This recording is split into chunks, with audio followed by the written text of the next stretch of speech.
Welcome to the Inside Scoop, episode 49, Christmas, kind of a special, kind of not really. So December 25th, Merry Christmas, everyone. And we are off to a new year, hopefully. Well, next episode is going to be January 1st, so that's going to be a kickoff for 2021. But now we thought we'd do some reflections of what we thought the year was, how it went.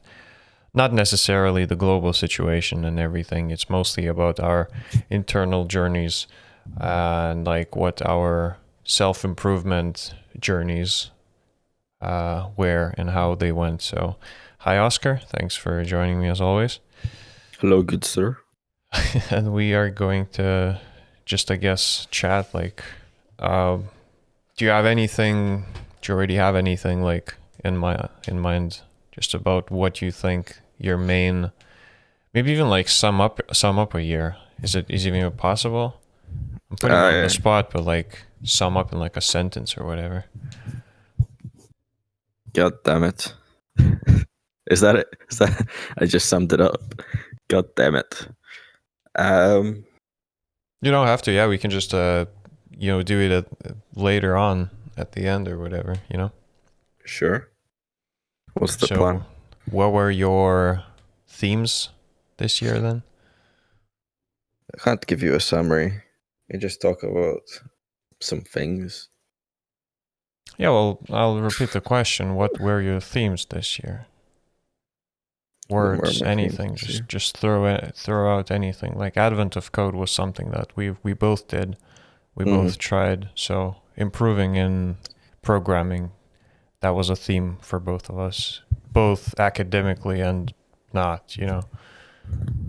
extracurricular stuff like Advent of Code. I think we did it both. I tried practicing my C++ programming language knowledge. You did various languages. Don't know.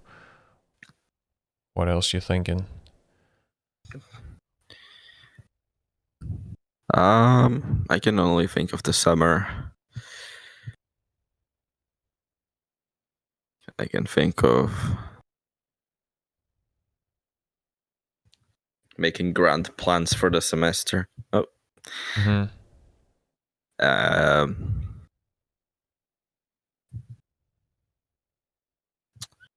But not taking everything into account.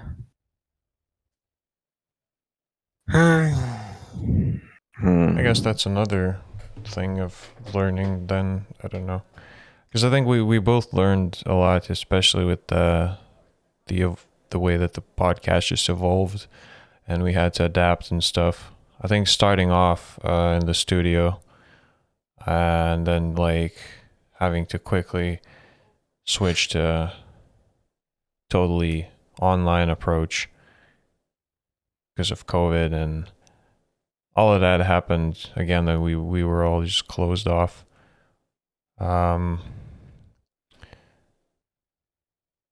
Yeah, I don't know. There's so many things that I actually learned this year, but then it's kind of difficult to, as I know you're probably in the same boat. It's like getting put on the spot and like trying to come up with the best words to say to sum up your year. And I probably also just figured out, or more like strengthened the fact that I knew that like there's a quote which goes something along the lines of good enough. The perfect is the enemy of progress, or like perfect is the enemy of good enough. That there's something where sometimes the perfection that you're striving for is usually not required, and like it prevents you from getting things done. So yeah, I kind of learned that you can and you probably should do things up to a good enough standard and then like keep going, instead of focusing and trying to absolutely perfect it and then never reaching that point and just scrapping it in the end because you're like, nah, it's never perfect. So Yeah. I'm not saying that you shouldn't like perfect things, but in a situation where it's either something that you have and it's good enough and you release it, you move on, or you try to perfect it and scrap it in the end. I'd rather, choose the one where you kind of work on something and then try and, I don't know, it doesn't matter what it is, a video, a podcast, software, an idea or whatever. Yeah.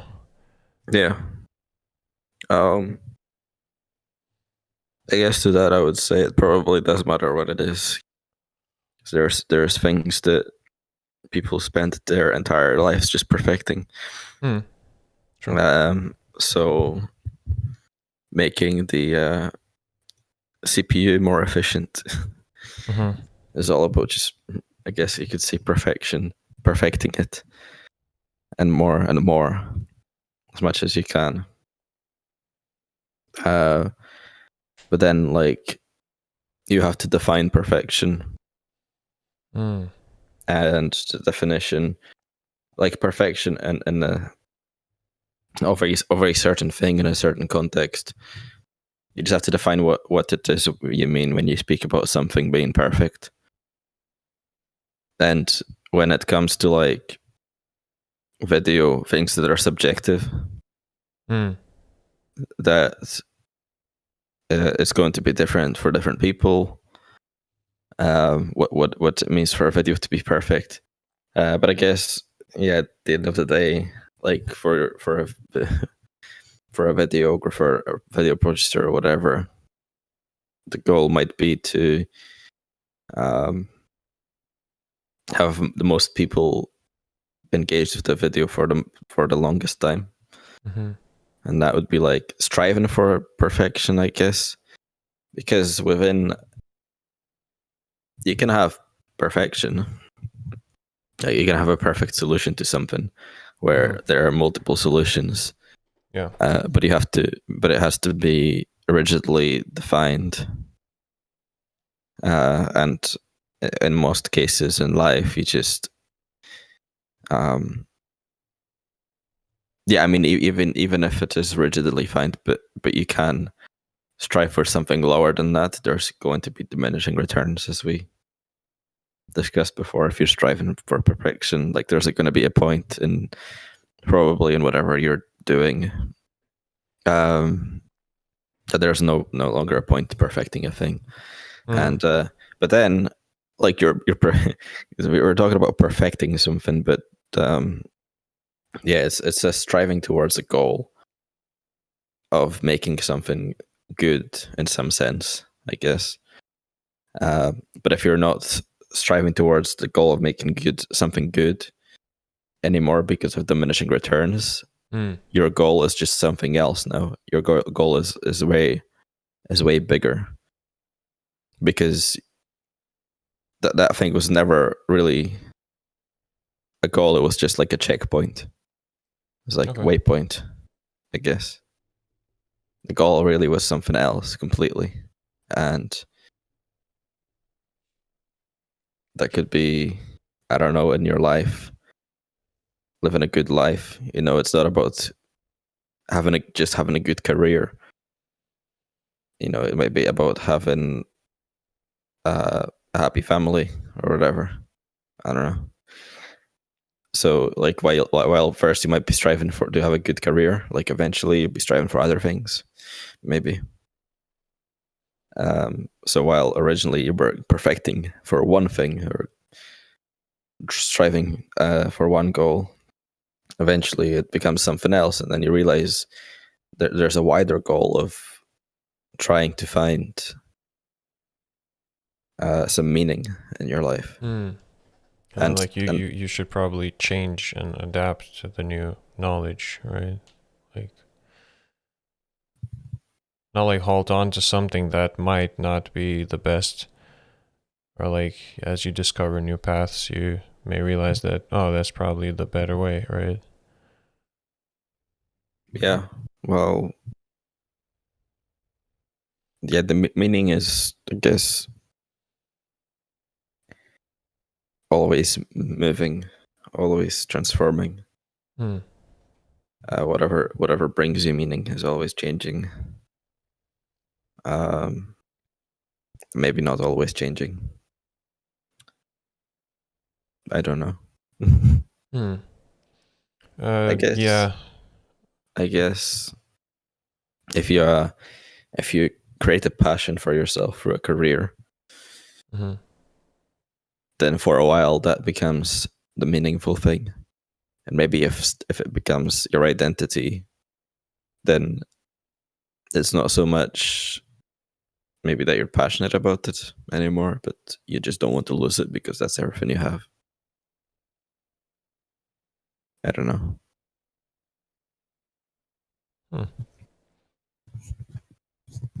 Yeah, it's an interesting one.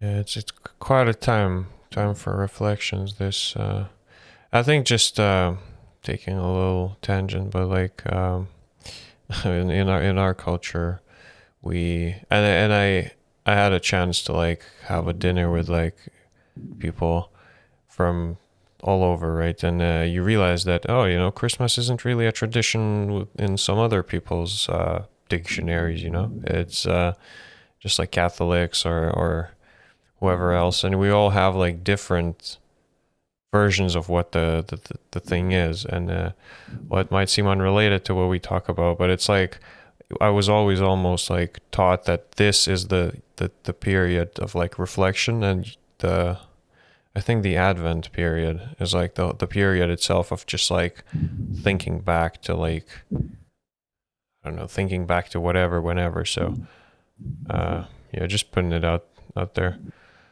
Don't know. Should we go back to like the perfection thing? I learned one thing today about there's like economies of scale or whatever that, where if let's say you're making a word processing program, and this is like courtesy of Jonathan Blow himself, sharing this knowledge.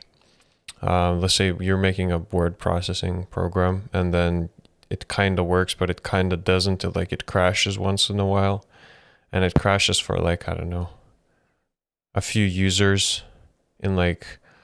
Then you actually realize that like, you imagine your program's getting used by like 10 million people, and then that small percentage may account to like 100,000 people actually getting their, you know, work, and it crashes or whatever. So it's like, yeah, so when I was making the argument that you should probably put out things that are good enough, it's like, yeah, it kind of makes sense. You may as well want to like spend a bit more time to actually maybe, you know, spend the extra 10 hours working on that thing, that so then, you know, you're going to save up so much more in the grand scheme of things.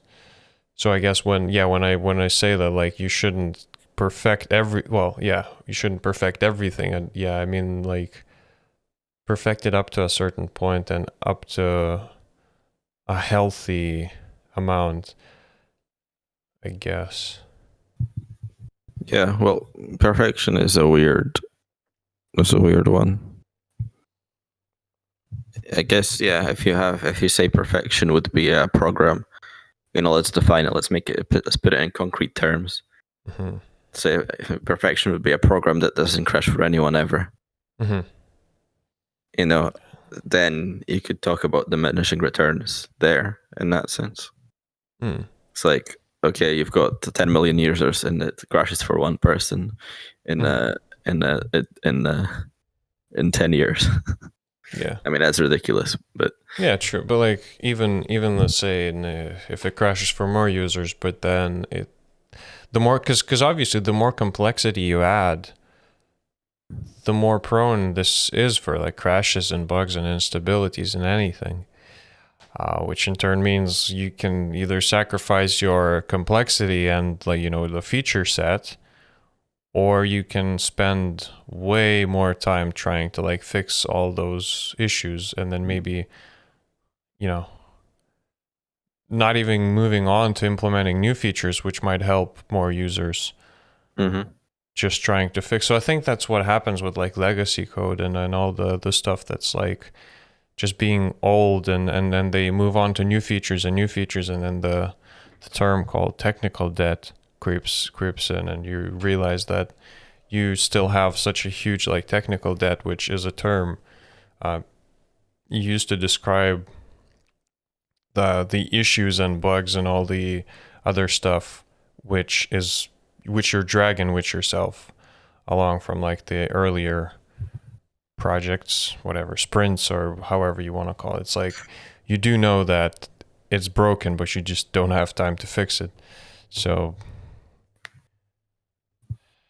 yeah, I don't know. It's a weird time. Today's episode is going to be quite a weird one.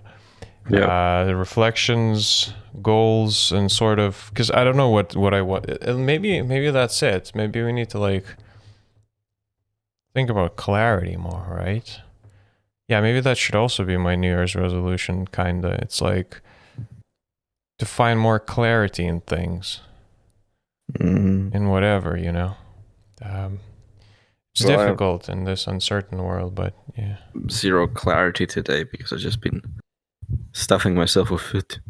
Yeah. So maybe I should have just taken a break, not done a Christmas special.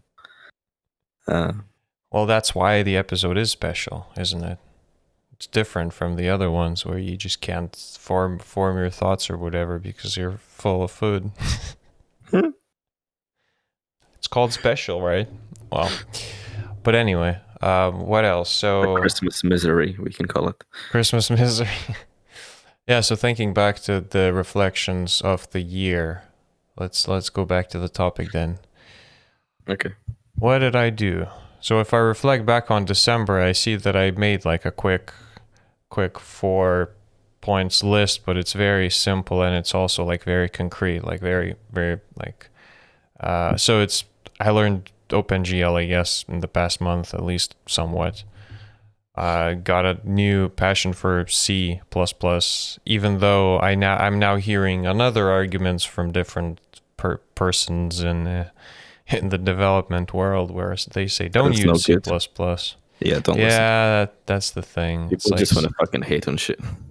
Yeah, but the problem is that when you hear it from people who write it and use it and have been doing it for 20 years and they're like, yeah, you should learn it, but you shouldn't. So it's like, yeah, you start to doubt stuff. But anyway, I did the whiteboard challenge. I don't know, it's like a quick one. I mean, I just had it written down, learned some Adobe XD prototyping, and then redone my website. So that's what I did for the past month, kind of. And then as a bigger picture overview, I think it's hard to think and back to like what we actually did, you know, in the beginning of the year or summer, because like it's our memories shape, form, change, whatever. So we just find out that our memories like changed. But I think the main theme of this year was kind of like Squirrel Forest, because it formed its being in like March or whatever. And then I've kind of lost passion over the summer, and then now I'm kind of finding it again. It's probably because I just have more time on my hands. And I think I wanted to talk about this eventually, maybe even like next week. That's About something we could have talked about today. yeah, I think we can leave it till the next one to actually clarify. 2 Because weeks from now, maybe. Or maybe if I have a topic, we can like, I'll just write it down. Clarity, deep focus. Yeah, that's the topics. Clarity, deep focus. Boom. Something like that. So, you know, the motivation where you kind of have more time, you know, and no one's expecting you to do anything, kind of. So some people either waste time or play games or whatever, and others may find that they can finally do things that they wanted to do. And for me, it's like I always try to react to how I feel at the moment, but sometimes I just go and play a game. Sometimes I go and make the game, you know. Whatever. It's like, but I think we can leave it to next week to actually analyze it a bit more about what is And I think it'll be good reflection for you too about how you're feeling when you now kind of have more time on your hands. Um, Yeah, I don't want to make the same mistake as I did when we tried to do the accountability thing at the start of summer, and it just didn't really work. It just yeah, that's okay. We can reflect on that and not. We don't have to set anything. I'd rather just want to hear you talk about how you're feeling. Do you feel like this is working for you? Do you feel like maybe you're perform better under stress? Because I mean, we've tried doing episodes on how we perform under different work like loads, but then I find that I have more states than just two. oh yeah, So it's not only that when there's so much things to do, I perform better, which is true and correct. And then when it's boring and I don't have nothing to do, then I can't do anything. But now there's a third state where it's like I don't really have to do anything, but because I have this like newfound passion for like just doing the game, I just want to go and do it. So it's like it doesn't match neither of those two. So don't know. yeah, yeah. I mean, I've made a bit of an analysis of this year myself. Like right now, it is not a good reflection at all of how I work when I have lots of free time for myself to do things, because I knew after a day that differ from university, from my studies, that I've been in such a shock from it that it wouldn't be like an instant recovery and I wouldn't be instantly on my feet. So I knew that was going to be a case. I didn't know how long it would take, but clearly it has taken a while. I,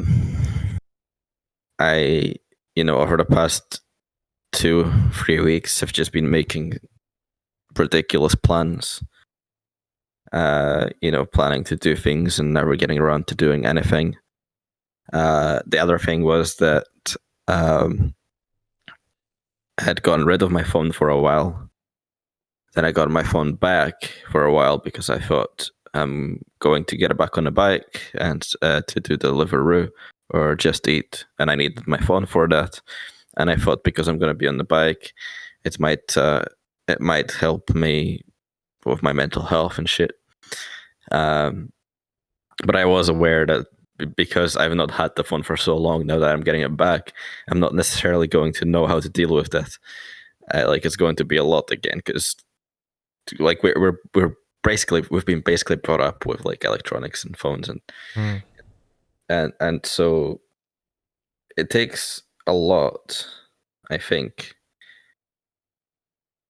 At least for me, what it was is that when I got my phone back, it was this just surge of like dopamine, basically, where I could like play all the music at all times that I wanted to, where I can do that for a while.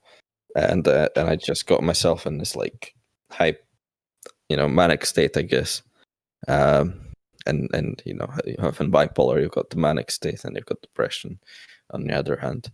And then after that came the downswing again. So because I hadn't had my phone for so long, smartphone for so long, getting it back, I wasn't able to deal with that very well. I hadn't gotten on the bike to do Just Eat work at all either. So that was a waste. But I'm now properly, like for good, getting rid of my smartphone. So I never should have gotten it back, and I never like really felt the urge to take it back, other than because I told somebody that I'm going to do Just Eat for, to work on my mental health because I'm going to be on a bike and stuff. And I was like kind of committed to it by the way of telling somebody that it was helping me plan, basically my studies advisor. I was like, we were making plans. I was making plans and I was telling them of what I'm going to do in my year out. And I was like, well, I guess one of the first things I'm going to do is probably, do food delivery for a bit on the bicycle, because I'll be out in the open air get fresh air and exercise doing that, and I'll also be working. And like it's a great job. But then because I hadn't had my phone for so long, and then I realized, no, I've got to get my phone back. And yeah. But on the other hand, yeah, one of the things I didn't take into consideration is the well, when I was starting the semester, which I've talked about before, was that I was way more mellow from the start of the year and through the summer holidays. I was way more mellow. I wasn't like super pushing myself. I was kind of just I was doing work. Like I was, I had work, but then I had, I was doing good work when I was studying the mathematics, and I felt good about that, and I was like really focused and shit. But still, it wasn't nowhere near the level of the grind that happens, and when university's going on, or like how it usually would happen for me. And so I put more things than ever I have during university time on myself. And what I didn't take into consideration is how much energy it would take to get myself back up to that point. I was like, okay, I can just, and my theory right then was that I can work really hard for a while, and then I'm just going to have more downtime after that. Like maybe just take the whole Christmas winter break off or something, right, to recover. But it doesn't quite work like that. There's so many things going on. There's time that you need to like kind of set into this, and from being for over a year, being like for being quite mellow for like almost the whole year since the start of the year for some particular reasons. Getting back into that swing of things where normally I would come back after the summer holidays and I would just hit the ground running. Like that didn't happen this time. And, there was other things going on there. And like, basically I just went into a shock because I've put so many things into myself, but I couldn't put 100% into any of them. And I just felt shit about it. And I just continued. And that just continued for like 8 weeks. And then it was pretty shit feeling. And I was like, okay, bro, it's been a shock, and it's going to take time to recover after that. So now I'm taking that into consideration. This kind of recovery time. So I'm kind of giving myself some slack on not being my best right now. Yes, it's my reflection of the last really 3 months, maybe 2-3 months. Yeah, and kind of summer a little bit too. That does sound like quite something, to be honest. Yeah, I never. Some good points. I never really thought of it like needing to get yourself into the swing of things. And obviously everyone's different. That's the point. It's a rough analysis. I don't think. Well, it's part of kind of my ongoing development of theory of kind of emotion and stuff.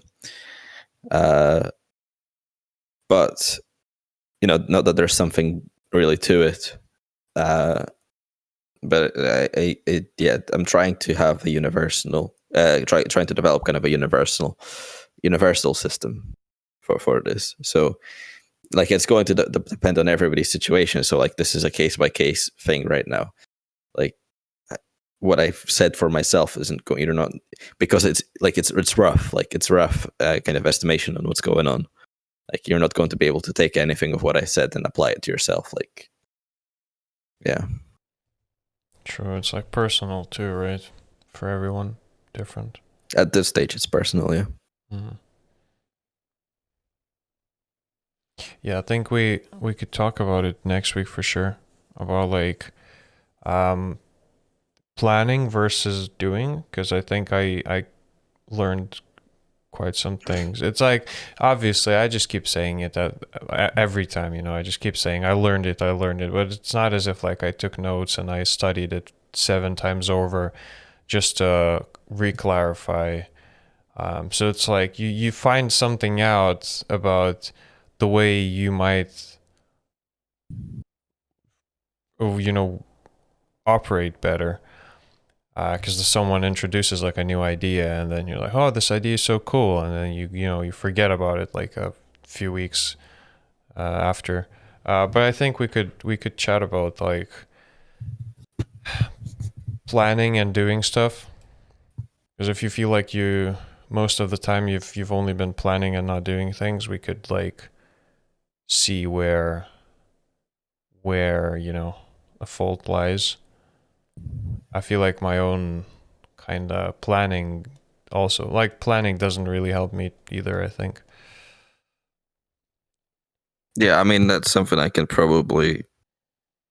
I probably want to just figure out myself. So No? we Okay. can talk about like the generic stuff. Yeah, we can talk next about time. generics then for sure. It's like it's not a mandatory thing to share your own journey and story. It's like I will share mine. I just think that planning is good, but then it's up to a specific point. Yeah. Uh, Again, coming back Yeah. to the So perfection thing, you just have a general overview and then go and do stuff. Like yeah, it's how I. you have theory, right? But until you do the practical Mhm. application of the theory, you don't truly understand it. So like their planning is good to a certain extent, but it's only once you start applying it that you realize what you missed in the planning process. And Yeah. if you just, and the other thing is planning is so much easier. That's the other thing. Like you can plan for so much, and there's nobody checking whether your plans are any good. Once you get to making something, you are checked constantly because does your program compile or not? Are you writing the code? Yep. And shit like that. Yeah, that's very Especially for true. us, because for us it's whether you have an application or you don't have an application, right? If you're writing one, right? Hmm. If you're writing a book, it's the end product that gets judged by somebody, but you could, the whole entire time you could be making progress. But there isn't a compiler that runs in it, and it's like that paragraph is kind of shit. But Yeah. for us, either it either compiles and you have an application, or it doesn't compile and you have nothing. True. So Yeah, I can leave it for next week. And other than that, just what else? So this year, what else about this year? Just before we go. Well, I've tried streaming. I've tried like I think I got Twitch affiliate this year, but it's like I realized that it's not the way forwards. Like, sure, good, the platform recognizes whatever minuscule achievement that is. Anyone can do that. But it's like I just think I realize it's not really for me, I guess, at this point in time currently. So that was good. It was an interesting journey. Because again, thinking about like what streaming, right? So people stream games. I don't want to like stream gaming, I think, because it's not something that I particularly enjoy watching myself. Unless, there's something I want to improve in, and then there's like a professional gamer playing it. It's interesting to see their skills and how they think and their tips and how to apply it. So I don't have like any extra talents in like a game. But what I try to do is like share other things like passion for programming, uh, software projects, thoughts like even this podcast, right? We just have insights into, well, mainly our own lives, I guess, but the way that our brains work and like what we think about. Um, yeah, don't know. This year was a weird one, especially with all the COVID stuff on top of everything, but yeah, it was a messed up year, to be honest. What can you do? yeah, well, do we want to end this year? end this episode, the last episode of the year, We could, yeah. with a goddamn FU 2020. I think that's what my... I'll sum up and just say FU 2020, dude. Yep. FU It's fine. 2020. But it's fine, you know, we do need years like that to help us balance stuff out. And again, I wouldn't be like a guy interested in Zen if I didn't say that. I even have a goddamn yin yang, like a paper cutout of it. Wow. I have a bracelet of it, and then now I have a paper cutout somewhere.